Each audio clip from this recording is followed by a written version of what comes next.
반갑습니다. 일하는 그리스도인이라는 강좌를 맡은 이창열 목사라고 합니다. 이번 강의를 통하여서 일에 대한 여러분들의 인식이 완전히 새로워지길 바라는 마음으로 이번 강좌를 준비하였습니다. 그럼 지금부터 하나님이 초대하고 계시는 일터의 세계로 함께 가보도록 하겠습니다. 먼저 간단한 목타입니다. 크게 세 부분으로 나눠볼 텐데, 먼저 일을 하나님께서 어떻게 설계하셨는지, 그리고 죄로 인해 일이 어떻게 망가졌는지, 마지막으로 우리가 복음으로 일을 어떻게 회복해야 하는지에 대해서 세 가지 부분에 나눠서 함께 살펴보겠습니다. 먼저 첫 번째 파트입니다. 일, 하나님의 황홀한 설계입니다. 일에 대한 성경의 시각을 배워보는 시간입니다. 먼저 우리들은 왜 일을 해야 할까요? 우리는 먼저 일이 어디서부터 왔는지 알아야 합니다. 일은 저주의 결과가 아니라 바로 하나님으로부터 왔습니다. 창세기 1장은 하나님의 창조 사역을 일로 묘사하고 있습니다. 게다가 하나님은 일에서 큰 기쁨을 누리셨습니다. 그러므로 일은 뒤늦게 추가된 필요악이나 인간이 만들어낸 제도가 아니라 창조주가 그리신 밑그림이었습니다. 창세기 2장 역시 하나님이 만물을 창조하실 뿐만 아니라 피조물을 돌보시는 일을 계속하고 계심을 우리에게 보여줍니다. 하나님은 일하실 뿐만 아니라 또한 우리에게 일을 맡기시는 분이시기도 하죠. 창세기 1장 28절 말씀, 생육하고 번성하여 땅에 충만하라, 그리고 땅을 정복하라 라고 말씀하셨습니다. 인류를 향해 땅에 충만하라, 땅을 정복하라 라고 말씀하셨죠. 정복하라는 말은요, 인류가 노동을 통해 창조 세계를 가꿔 나가라는 하나님의 명령이었습니다.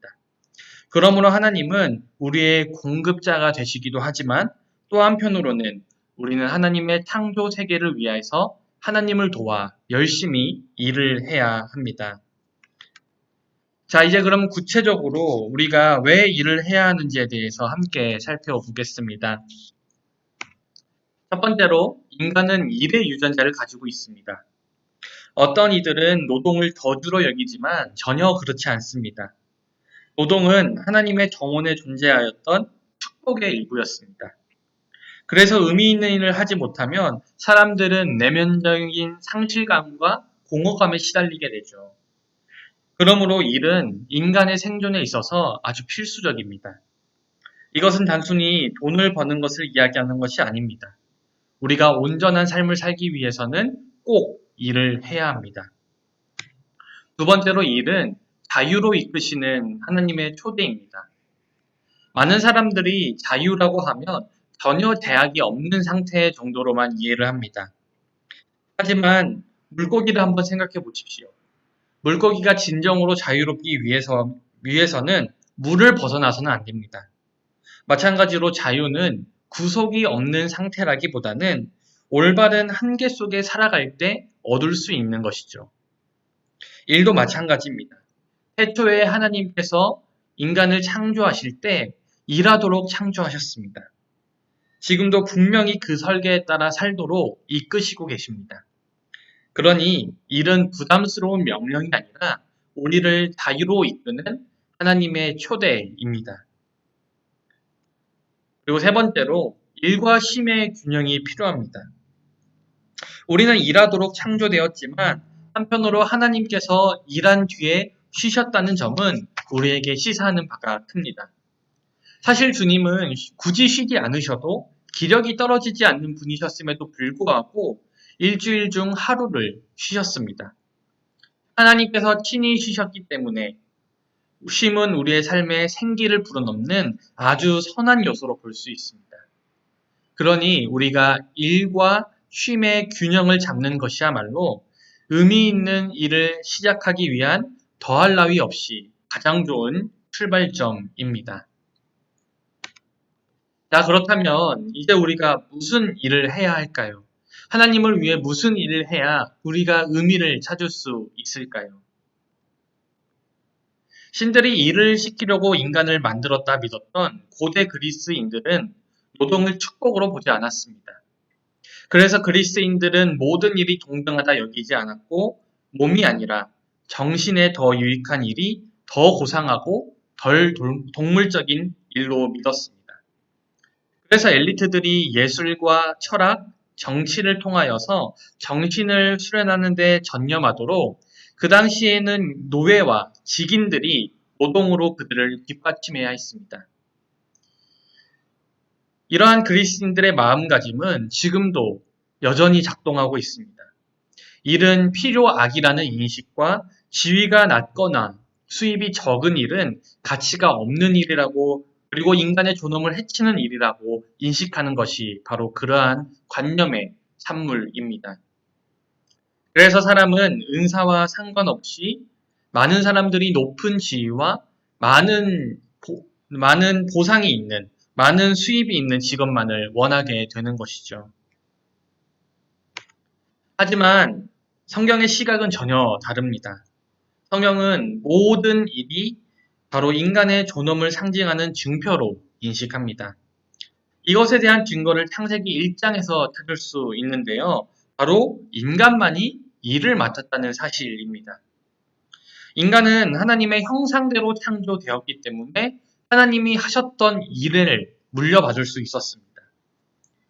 과거 그리스 사상가들이 일이란 인간을 짐승 수준으로 끌어내리는 그런 전락시키는 행위로 본 반면에 성경은 오히려 일이란 사람과 짐승을 구별하고 사람을 하나님의 형상에 따른 본엄한 위치로 올려주는 그러한 요소로 파악했습니다. 그래서 성경에 따르면 모든 일이 고귀합니다. 심지어 단순한 육체의 노동도 마찬가지죠. 목회자이자 작가인 필립 젠스는 이렇게 말합니다. 하나님이 세상에 오신다면 어떤 모습일까? 고대 그리스인들은 철학자나 왕일 것이라 생각했다. 고대 로마인들은 정의로운 정치가를 떠올렸을 것이다. 하지만 이 땅에 임하신 하나님은 몫으로 오셨다. 창세기의 하나님은 자연을 가꾸는 정원사였고 신약의 하나님은 몫으로 이 땅에 오셨습니다.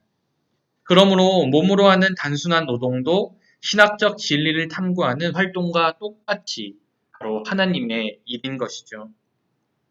결국 인간은 노동을 하도록 지음받았으며 지위나 급여에 상관없이 일은 인류에게 존엄성을 부여합니다.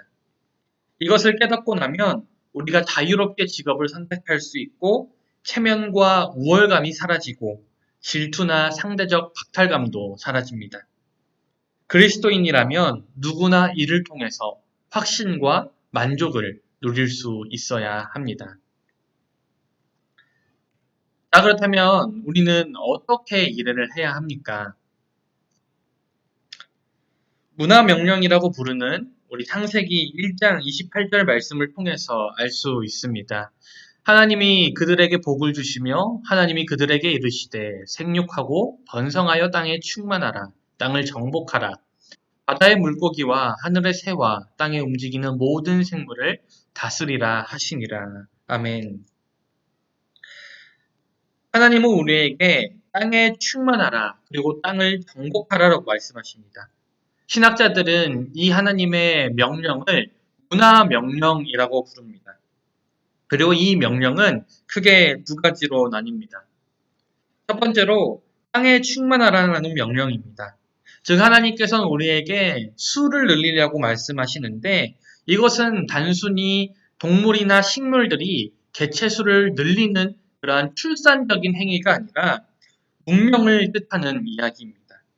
즉 하나님께서 인류에게 사회를 발전시켜 나가고 더 세워나가고 문명을 발전시켜 나가라는 명령을 우리에게 주신 것이죠.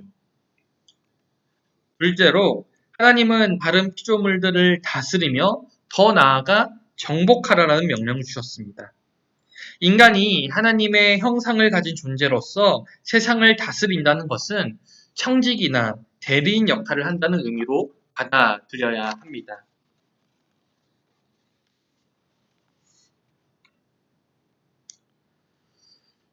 우리가 하나님의 형상을 닮은 존재이고 그리고 하나님의 청직이라면 우리도 주님처럼 일해야 마땅합니다. 하나님은 세상을 창조하실 때 이 세상을 정원을 가꾸듯이 아주 잘 가꾸어 놓으셨습니다.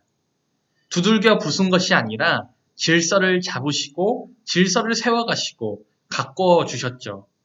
그렇다면 우리도 하나님의 일을 할 때 그렇게 일을 해야 합니다. 하나님이 창조 때 하셨던 것처럼 창조 세계의 혼돈을 정리해 나가고 질서를 잡고 창조적인 잠재력을 끌어내는 것이죠. 일은 세상의 기본 구조를 더 발전시키거나 유지하거나 혹은 고치는 기능을 합니다. 인간의 노동은 그런 식으로 하나님의 사역과 연결되는 것이죠. 자, 그렇다면 우리는 무엇을 위해 일을 해야 할까요? 고린도전서 7장 17절에서 바울은 이렇게 말합니다.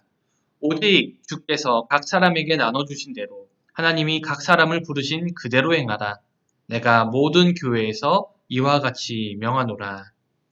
이 말은 곧 하나님께서 그리스도인들에게 다양한 달란트와 은사를 주셔서 교회를 세우게 하셨다라는 말이지만 이 말을 더 넓게 확장해 보자면 그리스도인들에게 달란트와 은사를 주셔서 인류 공동체를 건설하는 목표를 이루게 하셨다라는 그러한 의미도 있습니다. 그러므로 그리스도인들은 이를 하나님과 이웃을 섬기는 도구로 보아야 하며 그 목적에 따라 직업을 선택하고 업무에 임할 필요가 있습니다.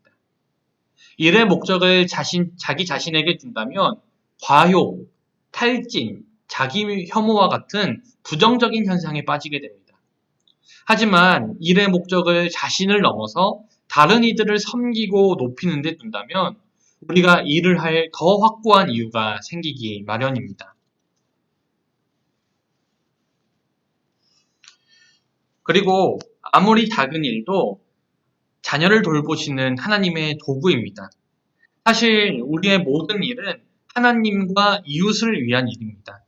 종교개혁자 루터는 하나님께서 사람들의 노동을 도구로 삼아 창조 세계의 필요를 태우시기에 하나님이 모든 그리스도인들을 동등하게 부르셨다라고 이야기합니다. 모든 것이 인간의 공로처럼 보이지만 우리가 이렇게 문명 이루고 사는 것도 사람들의 공로처럼 보이지만 사실은 주님께서 우리의 손길을 빌려서 우리의 가면을 쓰고 하신 일이라고 루터는 말합니다. 그러니 인류의 모든 일은 하나님의 대리인으로서의 일이며 이웃의 필요를 채워주기 위한 일입니다. 다음으로 복음은 일의 가치를 새롭게 조명합니다. 특별히 복음은 우리가 이웃과 하나님을 섬기기 위한 가장 좋은 기반을 제공합니다. 먼저 구원이 오직 은혜로 주어진다는 복음은 모든 일의 가치를 새롭게 조명합니다. 왜냐하면 종교적인 어떤 행위가 하나님의 사랑을 얻어 구원을 얻는데 일절의 역할도 하지 않는다면 오직 은혜로 구원을 받기 때문에 우리의 어떠한 행위도 구원에 영향을 미치지 않는다면 종교적인 행위도 다른 노동보다 조금 더 우월한 것이 없다는 사실을 증명해 주기 때문이죠. 또한 현대인들은 직업적 성공을 통해 자신을 입증하고 자신의 정체성을 찾으려 하지만 복음은 그러한 압박으로부터 우리를 해방시켜 줍니다. 무슨 일을 하는지가 아니라 오직 은혜로 나 자신은 하나님으로부터 인정받고 안전해졌으므로 더 이상 직업적인 성공과 경제적인 부유함으로 나를 증명할 필요가 없게 되었기 때문이죠. 복음을 통해 일은 자신을 증명하는 목적이 아니라 하나님과 이웃을 섬기는 수단이 되었습니다. 그러므로 이제는 나를 증명하기 위해서 일하는 것이 아니라 하나님과 이웃을 섬기기 위해서 일을 하면 그만인 것이죠. 그러니 복음의 가치를 정확히 깨달은 사람들은 일의 진가를 누구보다 가장 정확하게 알아보는 사람들이 될 수밖에 없습니다. 이처럼 복음적인 노동가는 모든 일에 이웃을 사랑하고 섬김으로써 하나님께 영광을 돌린다는 목적을 부여합니다. 다만 중요한 것이 있습니다. 우리가 어떤 일을 하든지 열심을 다하되 또한 능숙하게 해야 한다는 점이죠.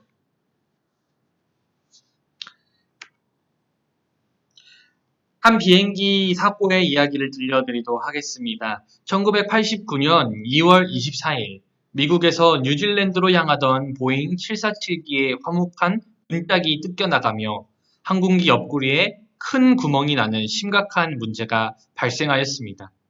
모든 것이 절망적인 순간이었지만 기장은 정말로 기적적이고 안전하게 항공기를 착륙시켰습니다. 사고한 기자가 기장에게 화물칸 문짝이 날아가는 순간 무슨 생각이 들었냐고 물었습니다. 그때 기장은 이렇게 대답했습니다. 승객들을 위해 기도하고 곧바로 일에 집중했습니다. 루터교의 지도자인 윌리엄 딜은 이 예화를 통해 이렇게 말합니다. 비행기 사고가 났을 때 기장이 승객을 섬기기 위해 필요한 것은 얼마나 신앙을 많이 나누었는지, 동료들과 얼마나 사이가 좋았는지가 아니었다. 사고가 일어났음에도 기체를 안전하게 조종할 수 있는 능숙함을 갖췄는가 뿐이었다. 하나님의 창조 사역에 동참하고 이웃을 섬기는 것이 그리스도의 사명이라고 할 때 그것을 떠받치는 기반은 능숙함이 되어야 한다. 남을 직접적으로 돕는 일이 아니더라도 노동은 본질적으로 이웃을 사랑하는 행위이다. 다만 우리가 부르심을 받은 그 일이 무엇이든지 능숙해질수록 이웃을 더욱더 잘 섬길 수 있다. 그러므로 우리는 모든 일에 능숙함을 갖춰야 합니다. 이웃을 더 잘 섬기기 위해서, 하나님을 더 잘 섬기기 위해서 우리는 능숙함으로 이웃을 섬겨 나가야 할 것입니다. 지금까지 하나님이 얼마나 완벽하게 일을 설계하셨는지 보여주는 성경의 시각과 설명들을 살펴보았습니다. 하지만 안타깝게도 이 세상은 죄로 인해 깨어지고 망가진 세상입니다. 하나님께서 이 세상을 처음 창조하실 때는 굉장히 이상적이게 창조하셨지만 일도 세상에 여전히 존재하지만 죄로 크게 오염된 상태입니다. 그렇다면 일이 어떻게 망가졌는지 총 4가지 부분에서 함께 살펴보겠습니다. 첫 번째로 아무리 일해도 열매가 없습니다. 다시 말해 밤낮 매달려도 입에 풀질조차 하기 버겁습니다. 하나님은 이를 축복하셔서 한 사람 한 사람이 가진 자원을 온전한 세상에서 영광스럽게 쓰도록 하셨지만 인간의 타락과 더불어서 저주가 임했습니다. 이 죄는 인간의 삶 전체에 배어들었고 죄에 오염된 노동은 고통스러운 수고에 지나지 않게 되었습니다. 창세기 3장 18절 말씀 함께 보겠습니다. 땅이 내게 가시덤불과 엉겅퀴를 낼 것이라. 내가 먹을 것은 밭의 채소인즉. 아멘. 창세기 3장의 가시덤불과 엉겅퀴는요. 사람이 하는 모든 일과 수고가 때로는 결실을 맺지 못할 것이라는 의미를 담고 있습니다. 그렇게 우리는 커다란 포부를 안고 일을 시작하지만 결과는 기대에 훨씬 미치지 못하는 경우가 너무나도 많이 있습니다.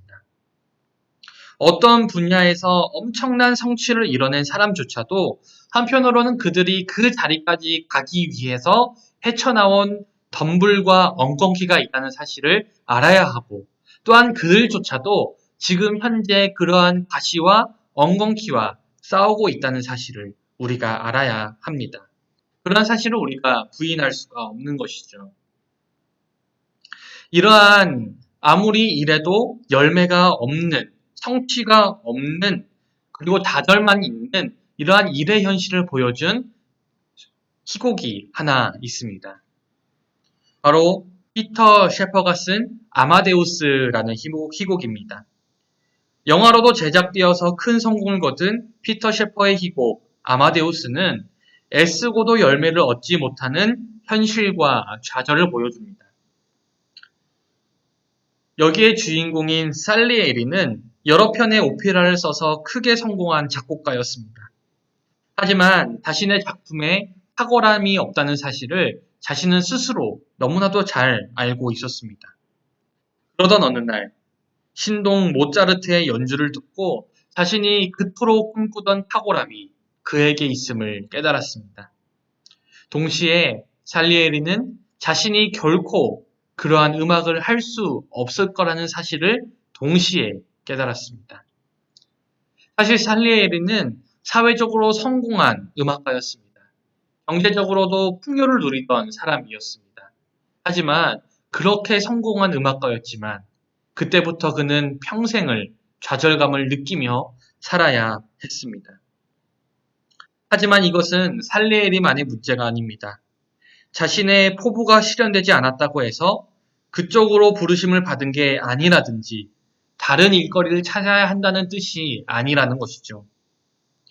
정확하게 제자리에서 해야 할 일을 해도 좌절감을 느끼는 것은 죄로 인해 망가진 세상에서 지극히 당연한 현상입니다. 그러니 우리는 열매가 맺히지 않아도 받아들여야 하는 게 우리가 처한 현실이라는 것이죠. 하지만 여전히 소망은 있습니다. 왜냐하면 창세기 3장 18절 후반절에서 하나님은 땅에 가시덤불과 엉겅기가 돋는다는 데서 그치지 아니하고 우리에게 먹을 것을 약속하고 계시기 때문이죠. 바로 내가 먹을 것은 밭의 채소인즉이라고 말씀하고 계시기 때문입니다. 창세기 3장 18절 말씀은 가시덤불과 먹을 것이 동시에 예고된 말씀입니다. 본래 의도된 만큼은 아니지만 일은 여전히 열매를 낳습니다. 또한 소망이 있는 또 다른 이유는 이 땅에서 일하는 일과 열매는 예고편에 불과하기 때문이죠.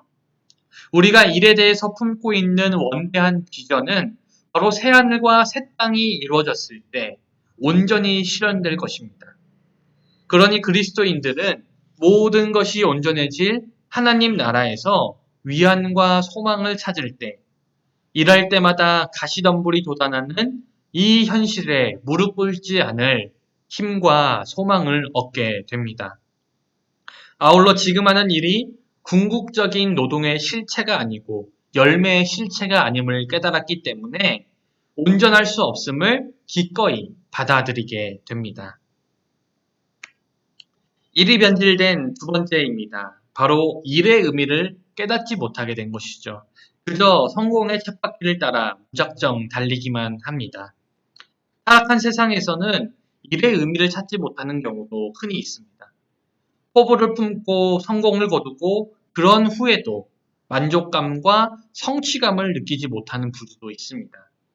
왜 많은 사람들은 일의 의미를 찾지 못할까요? 전도서의 주인공은 세 가지 인생 프로젝트로 그 이야기를 풀어갑니다. 첫 번째는 지식과 지혜를 통해서 인생의 참뜻을 헤아려 보려는 탐색입니다. 두 번째는 즐거움을 기반으로 만족을 얻으려는 시도입니다. 그리고 세 번째는 아주 열심히 일해서 뚜렷한 성과를 올리려는 시도였습니다. 그러나 결국에는 일 자체로는 의미 있는 삶을 살 수 없다고 판단하기에 이르릅니다. 전도서 2장 17절 말씀입니다. 이러므로 내가 사는 것을 미워하였노니 이는 해 아래에서 하는 일이 내게 괴로움이요 모두 다 헛되어 바람을 잡으려는 것이기 때문이로다. 아멘.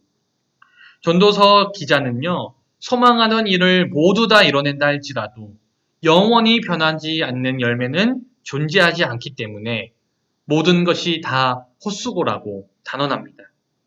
고되게 일을 해서 결실을 얻었다 하더라도 언젠가는 그 모든 것이 역사 속으로 사라지게 되죠. 그러므로 일을 해서 큰 성공을 거두어도 궁극적으로 보았을 때는 무의미하기에 짝이 없습니다. 헤라 아래에는 영원한 열매는 없는 법이니까요. 또한 노동은 현재의 기쁨까지도 앗아갑니다. 앞서 소개한 아마데우스의 살리에리는 늘 남다른 영감을 주시길 하나님께 기도하였지만 소용이 없었습니다. 마침내 그는 하나님을 원망하기 시작합니다. 하나님을 원수로 생각한 그는 모차르트를 파괴하는데 온 힘을 기울입니다. 하지만 인류사를 통틀어 생각해 보았을 때 모차르트와 같은 재주를 선사받을 음악가는 정말 몇 안 되는 사람들입니다. 그럼에도 살리에리의 반응이 유난히 부정적이었던 것은 그가 음악을 통해 이름을 날리겠다는 소망에 온 인생을 걸었던 탓이었습니다. 그는 음악을 통해서 자신을 찾아가려고 하였고 음악을 통해서 자신을 드러내려고 하였습니다. 그렇기 때문에 그는 성공을 거두고도 만족할 수가 없었던 것이죠. 또한 현대의 노동은 효율성을 이유로 모든 것을 비인격화시킵니다. 산업화가 급속히 진행되고 기업들의 몸짓이 불어나면서 일은 단순화되었고 많은 노동자들은 그저 기계처럼 기계적으로 단순 노동만 반복하게 되었습니다.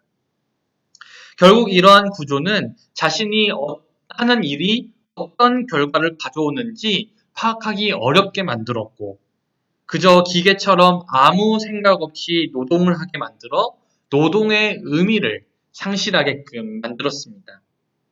또한 일은 인간을 고립시키기까지 합니다. 일에 매달리다 보니까 가족도 친구도 없이 외로운 신세가 되기 일쑤인 것이죠. 본인의 야심을 추구하면서도 자신은 주변인들을 위해 열심히 일한다고 착각하는 사람들도 있습니다. 하지만 일이 마치고 주위를 둘러보면 아무도 남아있지 않는 것이죠. 또한 잘못된 직업 선택도 일의 의미를 깨닫지 못하게 만드는 큰 요소 중에 하나입니다. 뉴욕타임즈의 칼럼니스트인 데이비드 블록스가 최근 뉴욕타임스에 기고한 글에서 직업 선택에 관하여 지적하는 문제들이 있습니다. 그것은 저마다 능력이나 탤런트와 상관없는 직업 선택 기준에 따라 일자리를 선택한다는 점이죠. 그런 기준에 부합하려면 크게 세 가지 범주에 속해야 한다고 브룩스는 이야기합니다. 첫 번째는 거리가 좋아야 합니다. 또한 두 번째는 사회적인 필요에 직접적으로 반응하는 직업이어야 합니다. 그리고 세 번째는 근사하고 신나는 직업군이어야 합니다. 어떤 일이든 동등한 존엄성을 가졌다는 합의가 가동되지 않으므로 극도의 제한된 범위에서 극도로 빈약한 상상력을 동원하여서 사람들은 직업을 선택합니다. 결국에는 잘 맞지 않거나 너무 경쟁이 치열하여서 대다수가 성공을 거두기 힘든 분야에서 일하는 청년들이 부지 기수라는 점이죠. 일에 만족하거나 의미를 찾지 못하는 건 지극히 당연한 노릇입니다. 그렇다면 성경은 직업 선택에 관하여 어떠한 지혜를 주고 있을까요? 첫 번째로 여럿 가운데 하나를 고를 수 있다면 잘 할 수 있는 일에 뛰어들라고 말합니다. 두 번째로 노동의 주 목적이 세상을 섬기는 데 있으므로 이웃에게 유익을 끼치는 쪽으로 나아갈 필요가 있다라고 이야기합니다. 그리고 마지막 세 번째로 자신만 생각할 것이 아니라 활동하고 있는 분야의 이익도 도모해야 한다라고 이야기합니다. 우리는 하나님과 다른 이들을 섬길 뿐만 아니라 내가 몸담고 있는 일 자체에도 기여해야 합니다. 일은 피할 수 없으며 거기에서 얻는 만족이야말로 흡족한 삶의 필수 여건입니다. 하지만 어떻게 그러한 충족감을 얻을 수 있겠습니까? 해답은 전도서 3장 13절 말씀에 있습니다. 수고함으로 낙을 누리는 그것이 하나님의 선물인 줄도 또한 알았도다.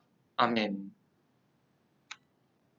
타락한 세상을 사는 동안에 일에서 얻는 만족을 하나님의 선물임을 인정하는 한편 우리는 평안을 추구해야 합니다. 고생스러운 노동 없이 누리는 평온은 만족을 주지 못합니다. 평안 없는 수고도 마찬가지죠.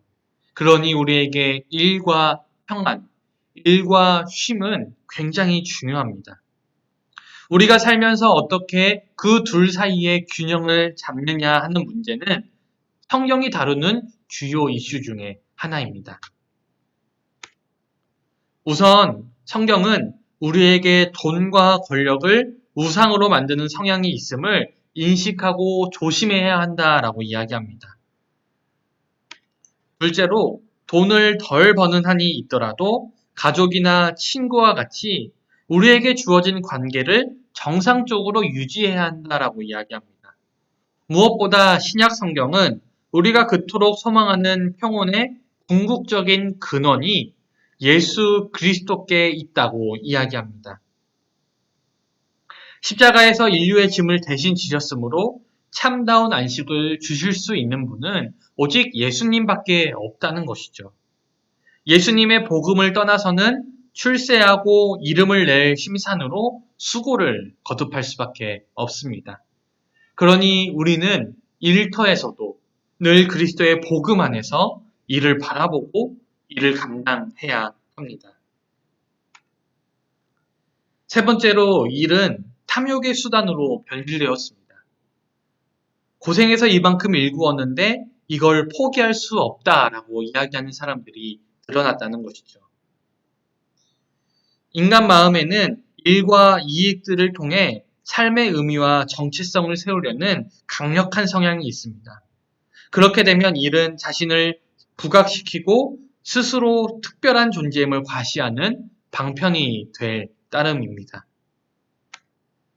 특별히 창세기 1장에서 11장까지의 말씀은 일이 변질되어가는 과정을 우리에게 보여줍니다.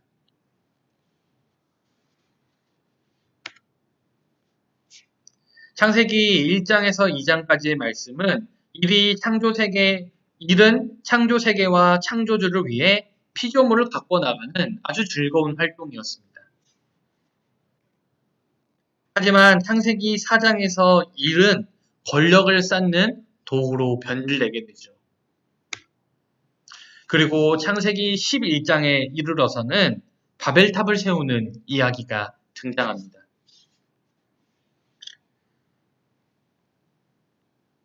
탑을 세우는 데는 두 가지 명분이 있었습니다.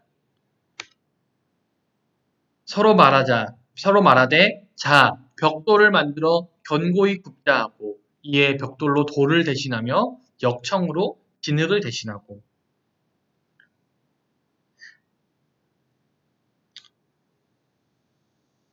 바벨탑을 세웠던 첫 번째 명분은 진보된 방식으로 벽돌을 구워내는 신기술을 찾았다는 것이었습니다. 하지만 이 프로젝트에는 숨겨진 두 번째 의도가 있었죠. 자, 성읍과 탑을 건설하여 그 탑 꼭대기를 하늘에 닿게 하여 우리의 이름을 내고 온 지면에 흩어짐을 면하자. 이것은 오늘날 대다수 노동자들이 어떠한 포부를 가지고 일하는지 생생하게 보여줍니다. 인간은 업적을 남겨 이름을 남긴 심산으로 도시를 가꾸었습니다. 성경에서 이름을 낸다라는 것은 정체성을 확립한다는 뜻입니다. 바벨 사람들은 자신들의 일로 바벨탑을 세워 정체성을 얻으려 했습니다. 결과적으로 하나님께서는 이들의 언어를 혼잡하게 하셔서 흩어지게 만드셨죠. 이처럼 자신을 드러내는 데 집중하는 삶은 동료 인간들 사이에서 일치와 사랑을 빚어내기 불가능해집니다. 바벨탑은 무너졌지만 여전히 높은 곳으로 올라가려는 시도들은 사실 기미가 없습니다. 이는 경쟁을 추구하는 마음가짐이 인간의 노동을 지배하고 있다라는 뜻이죠. 물론 노동의 영역에서 경쟁이 주는 긍정적인 측면이 있는 것은 사실이지만 그에 못지않은 파괴적인 영역이 있음은 분명합니다. 모든 이들이 마음 깊은 곳에는 이기심과 경쟁을 추구하는 교만이 꿈틀거리고 있습니다. 그렇다면 이렇게 탐욕의 수단으로 변질된 일을 우리가 어떻게 대해야 할까요? 먼저 우리는 우리의 정체성을 아는 것이 중요합니다.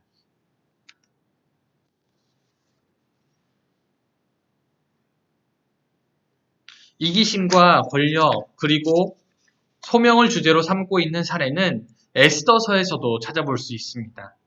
자신의 마음에 들지 않는 왕후를 내쫓은 왕은 새로운 왕후로 에스더를 맞아들입니다. 그리고 에스더는 자신의 민족적 정체성을 숨긴 채 왕궁에서 살게 되죠. 그리고 하만이 유대인들을 공격하려 할 때 모르드게는 에스더가 궁궐에서 차지하는 지위를 활용하여 위기를 막아야 한다는 뜻을 왕후에게 전달합니다. 에스더뿐만 아니라 다니엘, 요셉도 이스라엘 백성이었지만 하나님을 모르는 문화권에서 공직을 맡았습니다. 그리고 그들은 선지자나 제사장이 아니었지만 자신이 속한 세속 사회에서 하나님의 손에 붙잡혀 강력하게 쓰임을 받았습니다.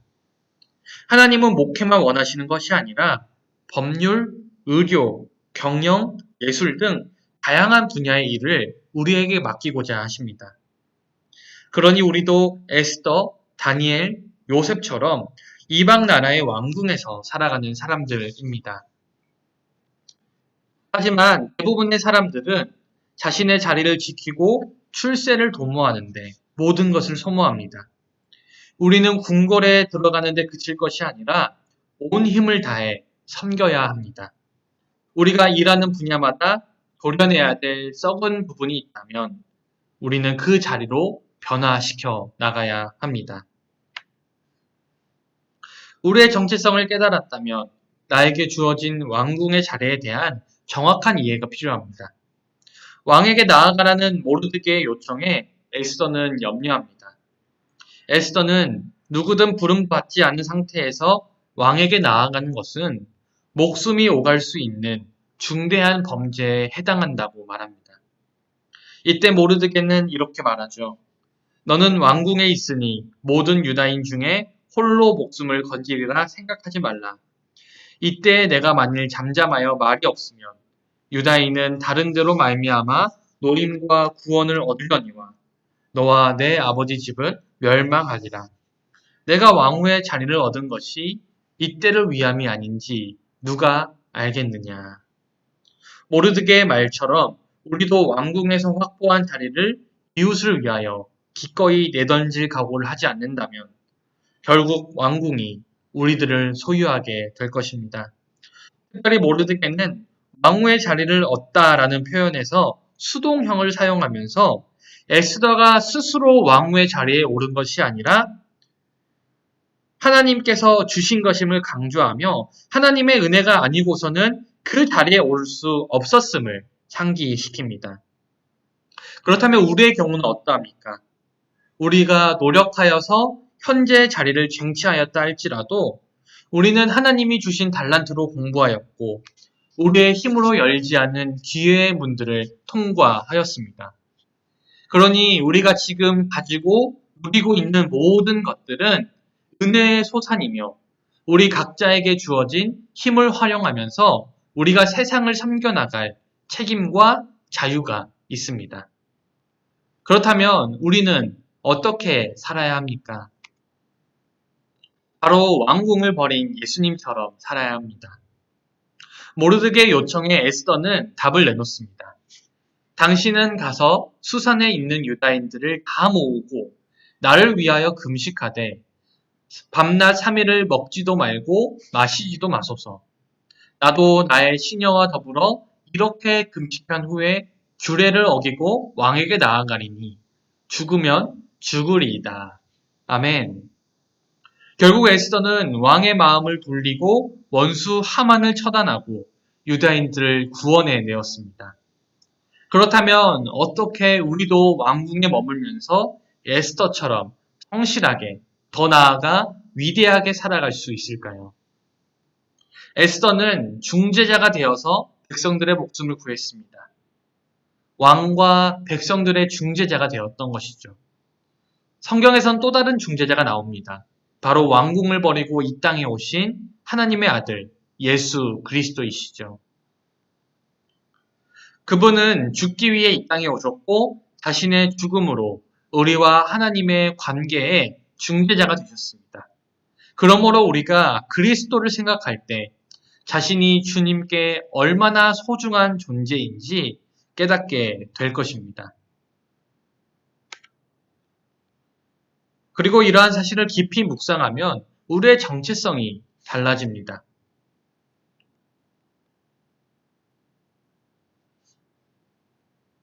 자신이 참다운 가치를 지닌 사람임을 확신하게 되죠. 그리고 얼마나 얼마나 큰 사랑을 받고 있는지 깨닫게 되는 순간 우리의 일도 훨씬 덜 이기적인 성향을 갖게 됩니다. 그러니 우리도 예수 그리스도가 왕궁을 버리면서까지 행하신 일들을 제대로 헤아린다면 각자의 왕궁에서 차지하고 있는 자리에서 하나님과 이웃을 섬기기 시작할 것입니다. 자, 그리고 네 번째로 일이 인생의 전부가 되었습니다. 인생이 통째로 일에 빨려 들어가 망가지게 된 것이죠.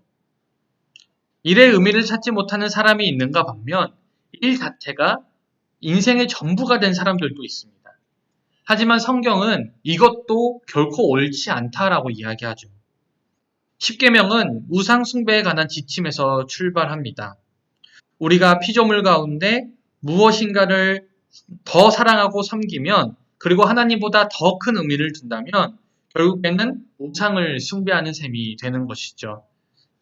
십계명 1계명은 이렇게 이야기합니다. 제1은 너는 나 외에 다른 신들을 내게 두지 말라. 결국 인생은 하나님을 주인으로 삼거나 아니면 우상을 숭배하거나 둘 중 하나라는 점을 알아야 합니다. 일이 우상이 되면 일 중독에 빠지거나 탐욕에 젖어서 성공과 재물을 극심하게 숭배하게 됩니다. 하지만 이러한 우상은 개인적인 수준에서 그치지 않습니다. 우상은 개인적으로 있을 뿐만 아니라 집단적으로도 존재하며 죄와 문제가 싹트는 온상이 됩니다. 인간 사회는 늘 구성원들에게 삶의 의미를 줄 수 있을 법한 사상이나 가치를 내놓기 마련입니다. 하지만 하나님이 결여된 이러한 사상들은 영랑 없는 우상에 불과하죠. 물론 이러한 사상들과 문화들이 제각기 초점을 맞추는 강조점들은 일에 유익을 끼치기도 하지만 완전하지 않기에 동시에 치명적인 왜곡을 일으킬 수 있다는 사실을 우리가 인정해야 합니다. 그렇다면 현대 문화의 우상들에는 어떤 것들이 있을까요? 과학이 발전하고 계몽주의가 발전하면서 힘을 얻으면서 현대 사회는 모든 것들을 과학적으로 증명하고 과학만을 믿기 시작했습니다. 또한 세상 모두가 따라야 될 진리가 있다고 보지 않게 되었죠. 도리어 자신의 삶을 선택할 권리보다 더 중요한 것은 없다라고 이야기합니다.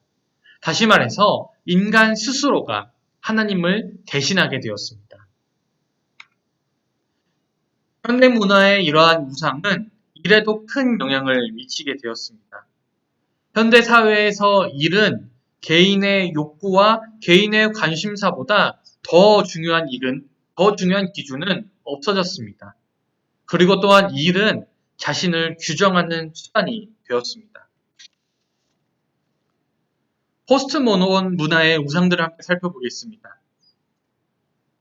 수많은 학자들이 과학기술과 불확실성, 시장이 포스트 모더니즘의 우상이 되었다고 말합니다. 포스트 모더니즘 사회에서는 아무도 인류의 보편적인 목표나 목적을 주장할 수가 없게 되었습니다. 그러므로 남는 것은 오로지 수단과 기술밖에 없는 것이죠. 고상한 이상이나 윤리적 가치가 설 자리가 없으므로 저마다 권력을 소유하려는 경쟁만이 남게 됩니다. 사람들은 정체성이 모호해지면서 브랜드 선택을 통해 정체성을 창출하라는 속삭임을 들으며 삽니다. 그렇게 광고만 보더라도 이제는 상품의 성능보다는 이 제품이 우리에게 행복을 가져다 줄 것이라고 끊임없이 강조합니다. 지금까지 일이 어떻게 설계되었으며 또 어디서 어떻게 일이 잘못되었는지를 살펴보았습니다. 그렇다면 우리가 어떻게 일을 바로잡을 수 있을까요? 바울은 역사가 종말을 맞는 그리스도 예수의 날까지 아무것도 온전히 바로잡을 수 없다라고 말합니다. 하지만 속수무책은 아닙니다. 바로 복음은 한계가 여실한 이 세상에서 일에 대한 새로운 소망을 품게 하기 때문이죠. 그래서 우리 챕터 3로 함께 넘어가 보도록 하겠습니다. 일과 영성, 복음의 날개를 달다라는 제목입니다. 자, 우리는 먼저 복음의 관점으로 일을 바라보아야 합니다.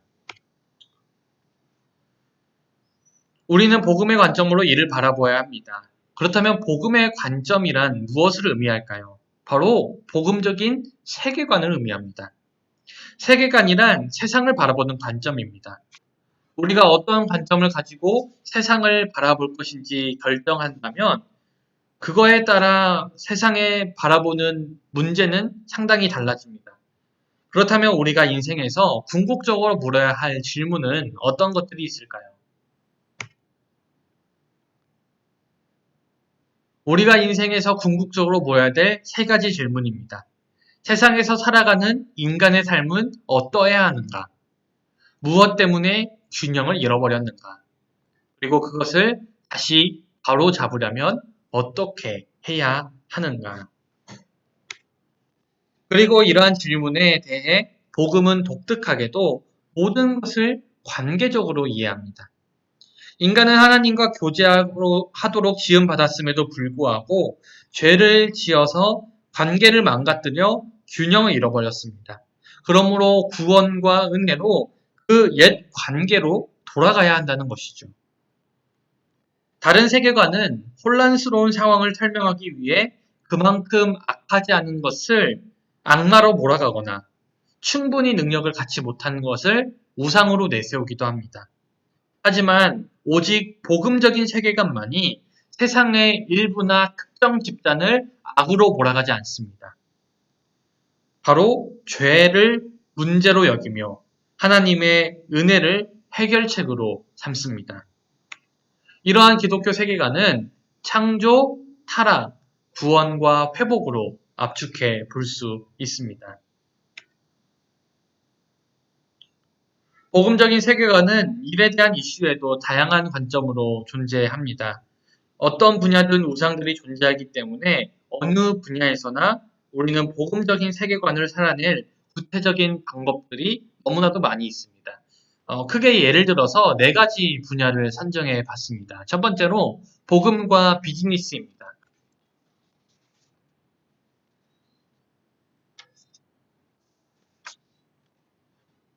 비즈니스의 우상들에는 어떤 것들이 있을까요? 바로 돈과 권력이 있겠죠. 하지만 돈과 권력은 영원한 가치를 창출하는 도구로 사용할 수 있습니다. 새로운 상품으로 고객을 섬기고 수익으로 직장인들에게 수고의 대가를 누리게 하죠. 이윤으로는 하나님을 높이며 이웃을 사랑하고 공동의 유익을 추구할 수 있습니다. 하지만 혹시 여러분들이 직장을 운영하는 입장이 아니라면 그리고 그냥 직장인이라면 회사의 소명이 무엇인지 물어보시기 바랍니다. 그리고 그 회사의 소명이 건전한 소명이라면 진지하게 받아들이고 그것을 기회가 될 때마다 언급해 주시기 바랍니다. 우리가 회사의 소명을 따를 때 이웃을 섬길 수 있습니다. 모든 것을 객관적으로 바라봐야 될 언론의 영역은 어떨까요? 하지만 언론은 무엇을 뉴스로 알릴 것인지 결정하고 무엇이 중요한지 판단하고 편집하는 과정에서 자신만의 색깔을 입습니다. 그러므로 복음적인 세계관은 언론인으로 하여금 공명정대하고 열린 마음으로 기사를 작성하도록 이끌어줍니다. 교육 분야의 경우 경제력에 따른 교육의 격차가 점점 커지고 있습니다. 교육계에 일하는 그리스도인들은 복음으로 부장하고 고등교육의 평등성과 접근성을 확장시킬 수 있도록 고민해야 합니다. 의료계는 인간을 물질적인 것으로만 이해합니다. 분명 육신을 치료하는 의료는 고귀한 행위입니다. 하지만 하나님께서는 육신만을 지으시지 않았습니다. 영혼도 지으셨고 구원하십니다. 그러므로 기독교 의료인은 육체뿐만 아니라 영혼까지 포함한 전인적인 인간을 염두에 두어야 합니다. 이처럼 복음의 관점으로 얼마든지 일할 수 있는 영역들이 열려 있습니다. 여러분들도 각자 몸담고 있는 분야에서 어떻게 복음으로 섬겨나갈 것인지 고민해 보시면 좋을 듯 합니다. 그러므로 복음적인 세계관을 가지고 일한다는 것은 누가 봐도 기독교적인 활동을 하는 경우만 의미하는 것이 아닙니다. 우리는 복음적 세계관을 구체적인 지침, 설명서라고 여기기보다는 복음을 통해 세상을 바라볼 안경으로 여겨야 옳습니다. 하지만 이 세계관이란 분야는 사실 실행에 옮기기 가장 힘겨운 분야입니다. 우리는 복음이 설명하는 세계와 충돌하는 분야에서 일하고 있기 때문입니다.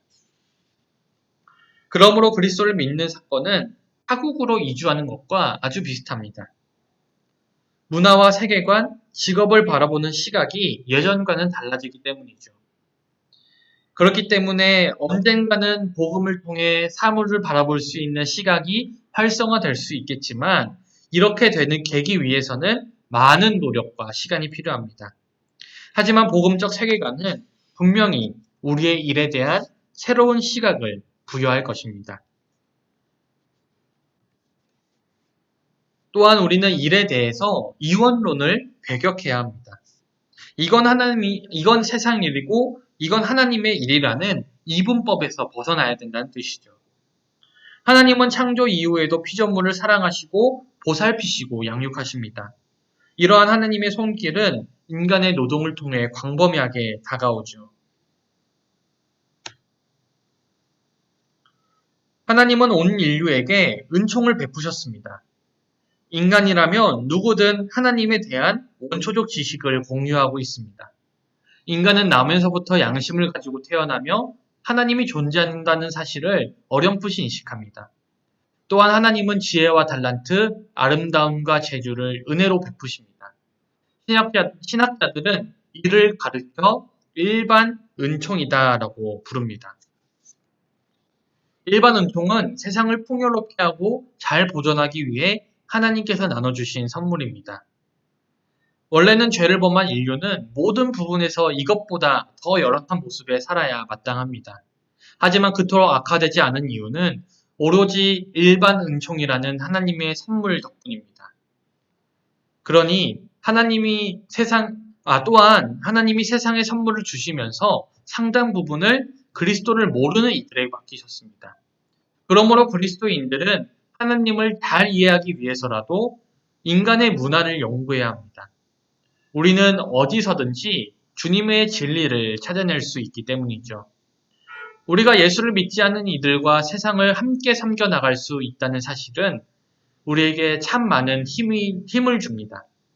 그러므로 복음뿐만 아니라 이 일반 은총에 대한 개념을 깨닫게 된다면 우리는 신앙이 다르다 할지라도 주님이 쓰시는 이들과 함께 힘을 합하여 유익한 일들을 이루어 나갈 수 있습니다. 지난 80년간 대중문화에 대한 그리스도인들의 반응은 세 가지였습니다. 완전히 무시하는 유형, 또한 복음적인 색채를 드러내는 것만 문화의 대안으로 인식하는 유형, 그리고 마지막으로 무비판적으로 소모하는 유형이었습니다. 물론 대중문화에는 독소가 잔뜩 들어 있습니다. 하지만 그렇다고 우리가 문화에서 발을 빼는 것은 굉장히 어리석은 일입니다. 죄는 문화의 영역에만 있는 것이 아니기 때문이죠. 죄는 여전히 활발히 움직이면서 문화 외에 다양한 요소에서 갖가지 우상들을 만들어냅니다. 심지어 우리의 신앙생활 속에서도 죄는 우상을 만들어내고 있습니다. 그러니 우리가 문화 자체를 거부하다 보면 오히려 도덕적인 순결, 재정적인 안정, 순수한 교리와 같은 긍정적인 요소들로부터 바리새인처럼 점잖아 보이는 우상 숭배에 빠져들 가능성이 부쩍 높아집니다. 그리스도인들이 대중문화에서 이탈하는 데는 이원론의 영향이 적지 않게 작용했습니다. 이원론은 거룩한 것과 속된 것이 구분된다고 생각하는 이론입니다. 이원론은 주님의 이름으로 하는 일이어야만 주님을 기쁘시게 할 수 있다고 생각합니다. 하지만 이원론을 가진 이들은 그리스도를 받아들이지 않는 이들이 하는 일에도 하나님의 일반 은총이 포함되어 있다는 사실을 놓치게 일쑤입니다. 아울러 그리스도인들이 하는 일도 죄로 말미암아 뒤틀릴 수 있다는 점도 쉽게 지나쳐 버립니다. 이러한 이원론의 가장 큰 패단은 교회 일을 할 때에만 그리스도인이라 생각하게 만든다는 데 있습니다. 반면 주중에 일을 하는 모든 일이 속된 일이니 자신이 어떤 가치에 따라 무슨 일을 하고 있는지조차 돌아볼 생각을 하지 못하게 만들다는 점이 이혼론의 가장 큰 폐단이라 할 수 있겠죠. 이러한 이혼론의 대척점에는 신앙과 일의 통합이 있습니다. 그리스도인들은 그리스도를 모르는 이들의 문화와 직업 세계에 적극적으로 참여해야 합니다. 우리가 일반 은총을 정확하게 파악하고 있다면 세상의 일과 문화를 할지라도 그 안에도 하나님의 진리를 드러내는 요소가 있다는 사실을 놓치지 않을 것입니다. 또한 우리가 죄에 대한 관념과 시각이 두터워진다면 누가 봐도 기독교적이라 할 만한 일에도 그 일에도 우상 숭배로 변질될 가능성이 항상 내재되어 있음을 떠올리게 됩니다. 다음으로 일을 하는 동기가 바뀌어야 합니다. 높은 보수나 칭찬을 위해 일을 하지 않게 되는 것이죠. 현대사회에서 있어 일을 할 때 던져야 될 질문은 돈벌이가 되는가 뿐입니다. 그렇기에 기업 요리를 주장하는 이들조차도 그래야 이윤 창출에 도움이 되기 때문이라고 답합니다. 그래서 윤리와 이윤이 충돌할 때는 이윤을 선택하고 여전히 거짓과 부패와 부도덕이 끊이지 않습니다. 하지만 그리스도인들은 솔직하고 따뜻하며 너그러워야 합니다. 보상을 바래서가 아니라 하나님의 뜻과 설계를 감안할 때 그렇게 하는 것이 옳기 때문입니다. 그래서 우리는 관계와 사랑으로 일해야 합니다. 특별히 사랑은 기독교 세계관의 중심을 차지합니다. 성경은 하나님께서 관계와 사랑의 기쁨을 함께 나누기 위해 사람을 창조하셨다고 말합니다. 예수님은 모든 율법의 핵심이 하나님을 사랑하고 이웃을 사랑하는 것이라 말씀하십니다. 그렇기에 관계와 사랑이 인생의 중심이 되면 일하는 방식도 달라지게 되겠죠. 또한 다음으로 사랑 외에도 기독교 신앙은 모든 인간이 하나님의 형상대로 창조되었다 말하고 그렇다면 모든 인류는 침해할 수 없는 권리를 가졌다 보아 마땅하다라고 이야기합니다. 그러므로 칼뱅은 이렇게 말합니다. 인간의 악한 의도를 볼 게 아니라 사랑하고 끌어안지 않고는 견딜 수 없게 만드는 하나님의 형상을 바라보아야 한다. 하나님의 형상에 기초한 이 사람을 바라보는 시각은 인권 사상에 엄청난 영향을 끼쳤습니다. 하지만 현대 사회는 모든 것을 이익을 기준으로 바라봅니다. 그래서 사람은 연줄이 되었고 고객은 밥줄이나 지갑이 되었고 직원은 자원이 되었습니다. 그럼에도 성경은 모든 인간이 하나님의 형상대로 창조되었으므로 모두가 똑같이 중요하다라고 밝힙니다. 그러므로 인권 사상은 신학적 개념에서 태어난 것이죠. 그리스도인이라면 반드시 하나님의 형상에 기초해서 사람들을 바라보는 인권 사상을 놓치지 말아야 합니다. 또한 우리는 지혜를 가지고 일을 해야 합니다. 하나님께서 우리에게 지혜를 주셨습니다. 성경에 따르면 지혜를 얻을 수 있는 3가지 방법이 나오는데 첫 번째는 하나님을 인격적으로 알아가는 것입니다. 그리고 두 번째는 자기 자신을 알아가는 것입니다. 그리고 세 번째는 경험에서 지혜를 얻는 것입니다. 특별히 성경에서 지혜를 말하고 있는 말씀들이 있습니다. 구약 성경에선 대표적으로 잠언 말씀이죠. 잠언 말씀은 지혜의 풍성한 자원이 됩니다. 신약에서는 어떻게 말하고 있을까요? 신약에서는 말씀을 실행할 수 있는 놀라운 원천에 대해서 말하고 있는데 바로 성령님에 대해서 소개하고 있습니다. 하지만 성령님은 우리에게 주식 종목을 짚어주는 방식으로 지혜를 베푸시지 않습니다. 오히려 예수 그리스도를 더 생생하고 선명하게 부각시켜서 우리의 성품을 변화시키며 내적인 질서, 겸손, 담대함, 용기, 만족을 심어주십니다. 시간이 지나면 이러한 요소들을 통하여서 지혜가 커가게 되고 더 나은 결정을 내릴 수 있게 되는 것이죠. 자, 그렇다면 우리는 누굴 의식하며 일을 해야 합니까? 바울은 에베소 6장에서 이렇게 이야기합니다. 무슨 일을 하든지 그리스도께 하듯이 해야 한다라고 강조합니다. 특별히 이 말씀은 주인과 종에 관한 말씀이고 이것은 현재 고용인과 또 고용주와 교용인의 관계에서 또 적용해 볼 수 있는 말씀일 것입니다. 첫 번째로 고용인의 마음, 일꾼과 직원의 마음가짐입니다. 첫째로 직원들은 몸과 마음과 영혼을 다하여서 주어진 과제를 훌륭하게 완수해야 합니다. 왜냐하면 주님을 따르는 이들은 그리스도께 하듯 일을 하기 때문이죠. 둘째로 그리스도인들은 성실한 마음으로 일해야 합니다. 셋째로 사람을 기쁘시게 하는 자들처럼 눈가림으로 하지 말아야 합니다. 즉 정직하게 일을 해야 하는 것이죠. 두 번째로 주인 혹은 고용인의 마음가짐입니다. 바울은 주인들 역시 그리스도의 종임을 강조합니다. 왜냐하면 주님 앞에서 주인들 또한 노예나 마찬가지이기 때문이죠. 그리고 하나님은 공평하신 분이기 때문입니다. 이러한 원리로 본문의 의미를 살펴보아야 합니다. 첫 번째로 위협을 그치라는 말은 책임을 묻고 압력을 행사하는 방식으로 일을 시켜서는 안 된다는 뜻입니다. 둘째로 너희도 그들에게 이와 같이 하고라는 말은 리더십 아래에 있는 이들에게 유익을 끼치기를 찾아보라는 뜻입니다. 상대도 하나님의 형상을 가진 인격체입니다. 그러므로 모욕하거나 오만하게 대해서는 결코 안 됩니다. 그리스도인들의 남다른 덕목을 가지고 남다른 시선으로 인류를 바라보며 남다른 지혜를 줬고 남다른 대상을 위해서 일한다면 우리의 일터에서의 행동 양식은 어떠한 변화가 일어날까요? 팀켈러 목사님은 자신의 저서에서 자신이 만난 한 아가씨의 이야기를 소개합니다. 제가 발췌하여서 요약하였고 여러분들에게 읽어드리도록 하겠습니다.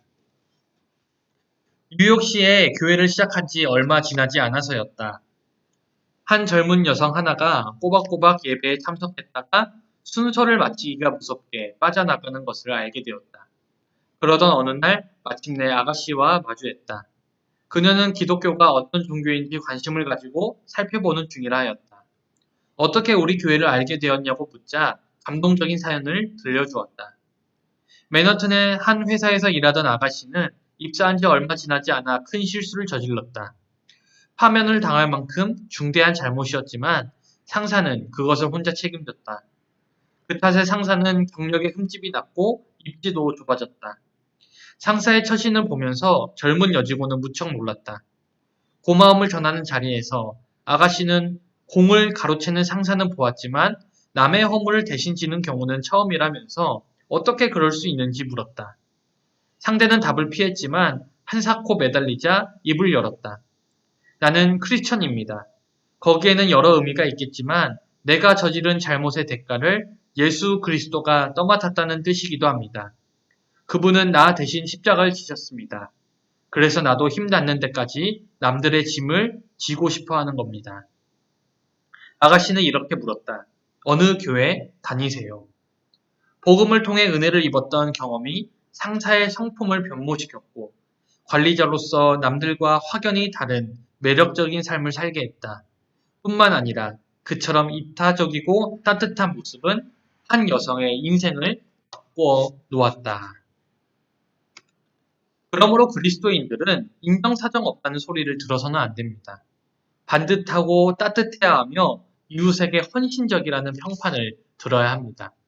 또한 그리스도인들은 너그럽다라는 소리를 들어야 합니다. 늘 남들에게 베풀며 살아야 된다는 뜻이죠. 그리스도인들은 난관과 실패 앞에서도 평온하고 침착해야 합니다. 왜냐하면 우리가 추구하는 가치, 그 영원한 가치는 결코 변하지 않기 때문입니다. 또한 일반 은총을 이해하는 그리스도인들이라면 결코 편협하게 행동해서는 안 됩니다. 모두가 똑같이 존중받고 대우받아야 될 존재라는 것을 우리는 알아야 합니다. 마지막으로 우리는 새로운 능력으로 일해야 합니다. 구원의 확신을 가슴에 새기고 열정을 품고 일해야 한다는 것이죠. 그렇다면 새로운 능력, 어떤 것들이 있을까요? 첫 번째는 참다운 열정의 능력입니다. 오늘날 책과 강연에서 자주 접할 수 있는 단어가 바로 열정이란 단어입니다. 하지만 열정의 원천도 다양하고 그 종류도 다채롭습니다. 특별히 자신을 넘어서는 동기가 없으면 시기, 교만, 탐심과 같은 죄가 노동의 에너지가 될 수밖에 없습니다. 현대문화는 저마다 의식과 욕구가 가장 중요하며 개인의 행복보다 앞서야 할 가치도 없고 자유를 희생해서 지켜야 할 것도 없다고 말합니다.